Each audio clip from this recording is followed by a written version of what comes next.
Les vraies voix Sud Radio, 17h-19h, Philippe Rossi. Vous verrez que dans la dernière semaine de la campagne présidentielle, nous aurons un grave incident ou un meurtre. Ça a été Mera en 2012, ça a été l'attentat la dernière semaine sur les Champs-Élysées. Avant, on avait eu Papivoise. Tout ça, c'est écrit d'avance. Nous aurons l'événement gravissime qui va une fois de plus permettre de montrer du doigt les musulmans et d'inventer une guerre civile. Voilà. Les vraies voix Sud Radio. Les propos de Jean-Luc Mélenchon que vous venez d'entendre avant-hier et qui continuent de faire l'actualité, Alexis Corbière, qui est venu ce matin défendre son patron, le patron de la France Insoumise. C'était ce matin dans le Grand Matin Sud Radio, au micro de Patrick Roger, Cécile de Minibus. Je vous propose de réécouter Alexis Corbière. Jean-Luc Mélenchon, c'est quand même plusieurs années de vie politique, une constante, une parole maîtrisée. Chaque fois qu'il y a eu des attentats, nous avons condamné évidemment de la manière la plus vigoureuse ces attentats, que ce soit ceux des islamistes. Nous avons eu la compassion pour les victimes. On avait suspendu les campagnes électorales. Jean-Luc Mélenchon a eu des prises de parole successivement très fortes. Donc dimanche, il avait une parole maîtrisée, Alexis Corbière. Non mais arrêtez, il n'y a pas à s'excuser. On n'a pas insulté qui que ce soit. On ne s'excuse pas. D'ailleurs, de son côté, Jean-Luc Mélenchon a répliqué hier, ne s'est pas du tout excusé. Pas un mot sur ses propos. D'ailleurs, non. Le leader des Insoumis s'est plutôt exprimé pour cibler la vidéo du youtubeur Papacito dénonçant un appel au meurtre. Pas d'excuses donc pour le patron de la France Insoumise.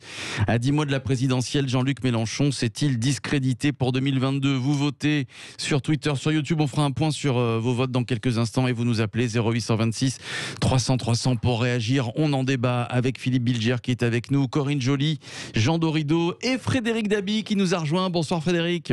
Bonsoir Philippe, bonsoir à tous. Bonsoir à vous, Bonsoir, directeur Frédéric. général de l'IFOP, Frédéric Dabi. Alors ça tombe bien puisqu'il y a un tableau de bord à commenter. On va commencer avec le tableau de bord des personnalités IFOP fiduciales pour Sud Radio et Paris Match. Alors on va revenir évidemment sur Jean-Luc Mélenchon qui est loin, qui est bas, j'ai envie de dire, qui est bas dans ce tableau. Édouard Philippe numéro 1 avec 64% de bonnes opinions.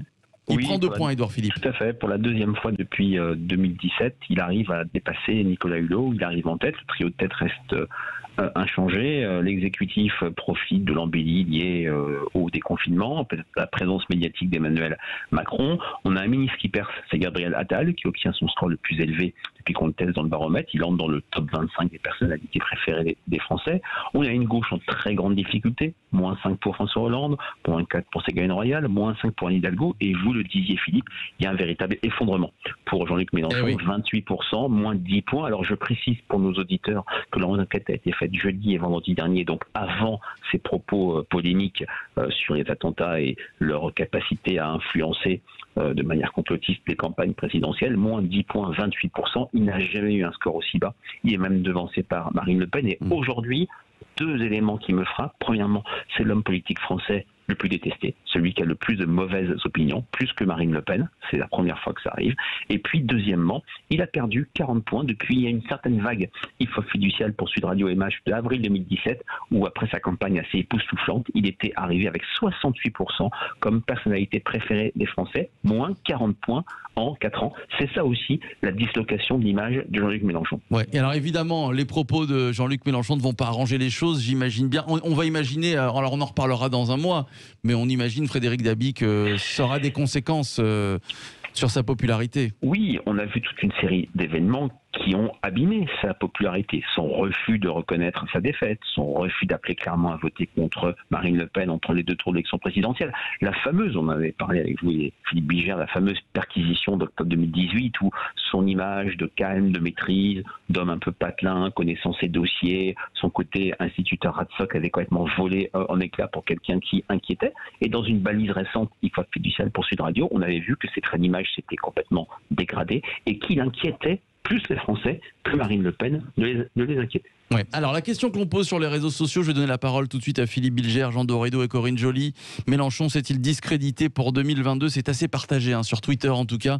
Vous dites oui à 53%. Tiens, quelle est votre opinion, Philippe Bilger ? C'est très serré.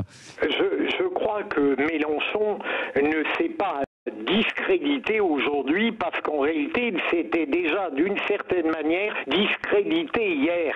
Et je rejoins ce qu'a dit Frédéric, si j'ai bien compris, on peut faire partir ce discrédit de depuis plusieurs épisodes, et pour ma part, je le situerai au moment de la perquisition judiciaire qui a vraiment entraîné un déficit fort dans l'appréciation de Jean-Luc Mélenchon. Mais après avoir obtenu, je l'espère, l'accord de Frédéric sur ce plan, je voudrais lui demander si il a eu la possibilité, par tout moyen, d'appréhender l'image qu'a Jean-Luc Mélenchon maintenant au sein de la France insoumise. Est-ce que l'image de Jean-Luc Mélenchon est dégradée ou bien est-ce qu'elle tient encore ? Alors, deux choses, mon cher Philippe, il y a deux niveaux de connaissance. Il y a les sympathisants de la France insoumise, il y en a de moins en moins, environ 7%, où son image reste forte. Dans ce dernier baromètre où il perd 10 points, il a 90% de bonnes opinions chez les sympathisants de la France insoumise. Si je prends une focale plus large, à savoir le vote présidentiel, les 20% de Français, 19,5%, qui ont voté Mélenchon en 2017, là, le score est nettement moins bon. Il n'est que de 70%, on recule de 9 points ce mois-ci, c'est-à-dire qu'il y a 3 électeurs de Jean-Luc Mélenchon sur 10 qui sont mécontents de lui, qui ont une mauvaise opinion à son égard, et ceux-là ne revoteront pas pour lui. C'est ce qu'on voit dans les enquêtes présidentielles, la dernière faite pour LCI et le Figaro, et avec Fiducial, où on voit que Jean-Luc Mélenchon fait moitié moins que son score de 2017, avec environ 10 à 11%. Ouais. Alors on n'a pas entendu Jean Dorido et Corinne Joly dans un instant. Dans un instant, j'aimerais juste qu'on accueille David qui nous appelle de Toulouse, voilà, qui attend depuis quelques minutes au 0826 300 300. Bonsoir David.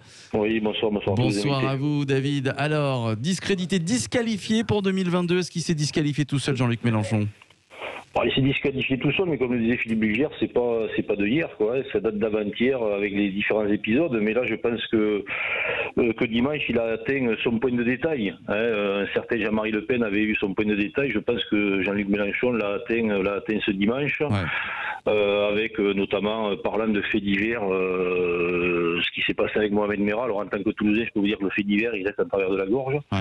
Donc voilà, donc je pense, et puis on est, puis après avec tous les fidèles de sa secte qui viennent bien entendu le défendre, ils viennent défendre le gourou, que ce soit Corbière, que ce soit Autain ou tous les autres, ils défendent de bec et ongle l'indéfendable. Donc je pense que oui, il s'est totalement discrédité, et alors pour arriver à un score qui est encore plus détestable que celui de Marine Le Pen, il fallait y aller, je pense qu'il y est allé très fort. Ouais. Donc, alors, je posais la question justement, David, hier à Philippe Bilger, je lui demandais est-ce que finalement Mélenchon a pas un côté un peu sénile.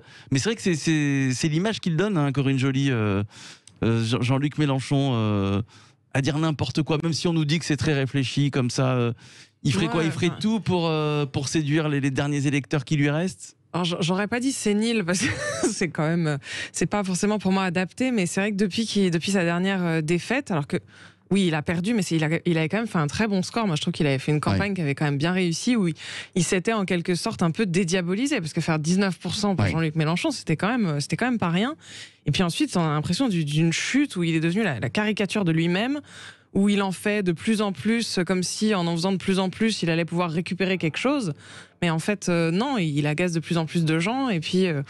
Enfin oui, alors là où je rejoins tout le monde, c'est que pour moi, c'est pas juste cette fois-ci où il s'est discrédité. C'est vraiment pas le premier élément. Il est en train de perdre, à mon avis, ses troupes. Ouais. Et je pense que, la France insoumise, bon, ils sont solidaires de lui parce que on a l'impression que c'est le seul leader potentiel qu'ils ont et que donc c'est tout le monde en rang derrière Jean-Luc Mélenchon. Mais à un moment, à mon avis, s'ils veulent s'en sortir, je pense vraiment qu'il faut qu'ils se trouvent un relais. Ouais. En tout cas, ils l'ont tous défendu. Ils sont tous montés pour défendre Jean-Luc Mélenchon. Jean Dorido. Non, je suis très surpris du score très serré sur Twitter à la question posée. Et je me dis que, bon, clairement, alors est-ce que c'était une parole mesurée ? Je crois Jean-Luc Mélenchon suffisamment intelligent pour ne pas dire n'importe quoi. Je pense que il a essayé d'aller dans le sens du complotisme en réalité, avec ses propos ignobles qu'il a tenus. Enfin, effectivement, parler de graves incidents à propos de Mohamed Merah. Là, on dépasse effectivement la zone de l'acceptable. Toutefois, voilà, je me dis, il y a clairement, on sait, les thèses complotistes progressent, hélas, dans nos sociétés. On va avoir un vrai sujet avec les fake news pour l'année présidentielle l'année prochaine. Et je me demande, j'aurais une question pour Frédéric Dabi, de savoir, alors, ce serait peut-être un jeu trop dangereux, toutefois, je serais curieux que Frédéric Dabi teste finalement comment dire, le succès de certaines thématiques complotistes dans la population, parce que je crois que ça devient un vrai sujet.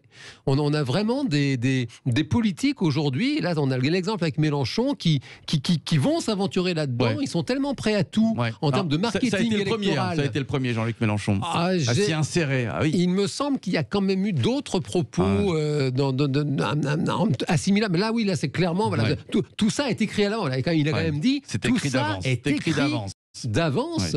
Et moi, je serais curieux d'avoir un petit peu un avis d'expert. Les universitaires travaillent sur les thèses complotistes, c'est-à-dire que les psychologues qui travaillent là-dessus font des profils psychologiques de savoir qui est. Alors ça, c'est sûr. Frédéric Dabi, pour revenir sur la question de Jean Dorido, c'est vrai qu'à un an de la présidentielle, on va rentrer dans une année où il risque d'y avoir certaines de ces thèses qui vont refaire surface.